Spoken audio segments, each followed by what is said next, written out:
Una-una yung mga katawan ko manhid eh. Walang ano, masabit mabangga man siya, hindi ko maramdaman. No? Kaya makikita ko lang yung paa ko, minsan dugo na eh. Hindi ko alam kung saan nabangga. Kaya nakaramdam, baka mapatay na yata ang katawan ko eh. Parang akakong ko ito, kahit na hiwain ko yata katawan ko, hindi maramdaman eh. May sugat ako na hindi ni gumagaling. Oo, malaki yung dati ito. Saka ano eh, yun o. Ngayon, may kuwan na po. May pagbabago na po yan. Oo, may pagbabago. Dati malalim po yun eh. Yung ating pasyente na si Mr. Dimas ay isang karpintero for so many years, no? So, pag karpintero ka, exposed ka sa paints, exposed ka sa mga thinner, exposed ka sa mga chemicals ng kahoy, exposed ka sa mga semento. So, napakadami po ng mga chemicals na na-expose ang isang karpintero o isang construction worker. So, ano po ang nangyari doon? Siyempre, pag nagtatrabaho sila, nagpapawis. So, anong nangyari? Nag-open yung pores nila. Pag nag-open yung pores nila, yung chemicals na naka-expose sila, pumapasok na kaagad yun sa skin. So, meron niya maiiwan dyan, lalo na kung hindi maganda yung detoxification process ng katawan mo, kasi overloaded na ng chemicals.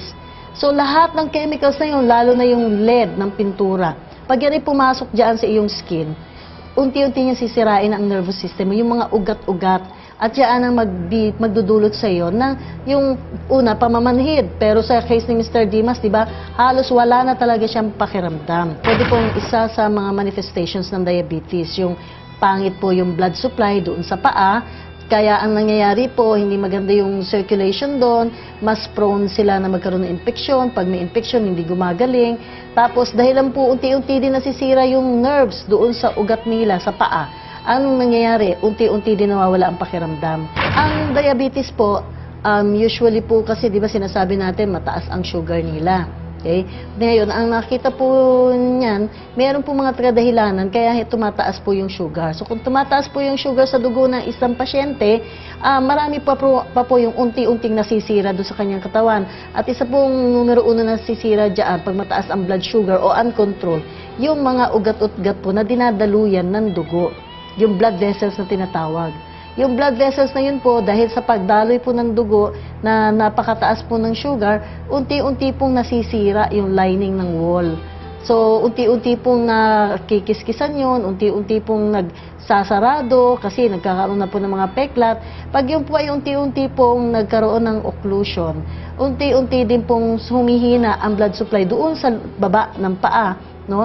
Tapos, unti-unti pong masisira yung mga tissues doon, yung muscles, yung skin, unti-unti na rin pong umiitim. Karamihan po ng mga diabetiko, ang paa ang nagkakaroon ng involvement o nasisira. Kasi kung isipin nyo, mas madalas din po tayo na nakatayo kaysa sa nakaupo o nakahiga. So, every time po nakatayo tayo, ang blood po natin, mas nag-flow doon sa paa natin, pero mas mahina ang pagbalik, lalo na kung mahina na yung mga ugat. Hindi na continuous yung circulation doon sa paa. Tapos yung added na weight ng ating yung timbang mismo natin, na sinusuportahan yung buong mong weight doon sa paa, mas lalong humihina pa yung mga pag-flow ng blood doon sa may paa. Dahil nga, ipit na yung daloy ng dugo doon sa masisikip na ugat, meron pang nakakompress na weight. Okay? And at the same time, ang nakita din ngayon, dahil pagka marami tayong mga toxins na naiipon sa katawan, pag yan ay dumaloy sa ating dugo, syempre ang dugo umiikot buong katawan hanggang doon yan sa may paa.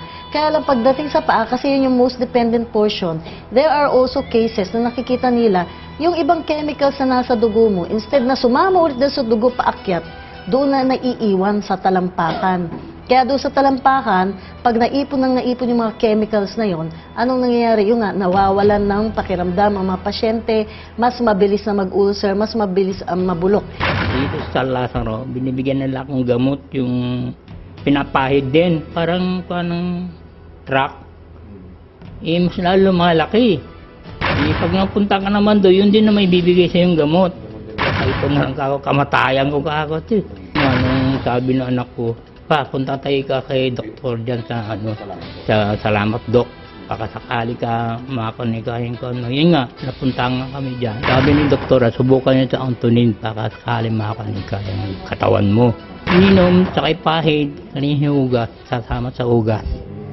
2 week yata yun. Ako ka, oo.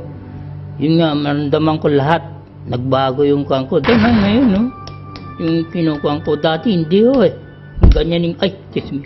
Ginagin ko, hindi ko maramdaman. Kasi dati ito, alalim yan eh. Oo. Sabi ko, maaari sa mentuan na lang kaga para mapantay. Eh ngayon, may tumutubo na yata yung laman. Ang maganda sa Quantumin Plus, nakakatulong siya sa mga ganitong kaso. Una, may mga minerals siya. So, isa sa mga minerals niya na tinaasan natin ng konti is yung magnesium. Bakit? Ano ba magnesium? Magnesium po yung magpapabuka ng mga ugat. Yung ugat na dinadaluyan ng dugo, yung part na ugat na sinasabi natin, part ng circulation. Okay?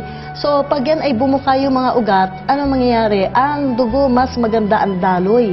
So, umiikot sa buong katawan mo, yung dugo mo, na merong kasama na rin na panlinis o detoxifiers. So, yung zeolite ng Quantumin Plus, tapos yung fulvic substance niya, yun yung tutulong para unti-untiing tanggalin o alisin, i-chelate yung lahat ng chemicals na nandun sa loob ng katawan ng pasyente. At pag yun ay naiihi na niya, naidumi niya, o lumabas din sa pawis, kasi pinapahiran natin siya every now and then ng Quantumin Plus, malaking kagandahan yun sa kanyang pakiramdam dahil natatanggalan siya ng dumi. Kumbaga parang basurahan ka, punuputukan basura, talagang wala nang hindi ka na makagalaw pagkaganyan, di ba?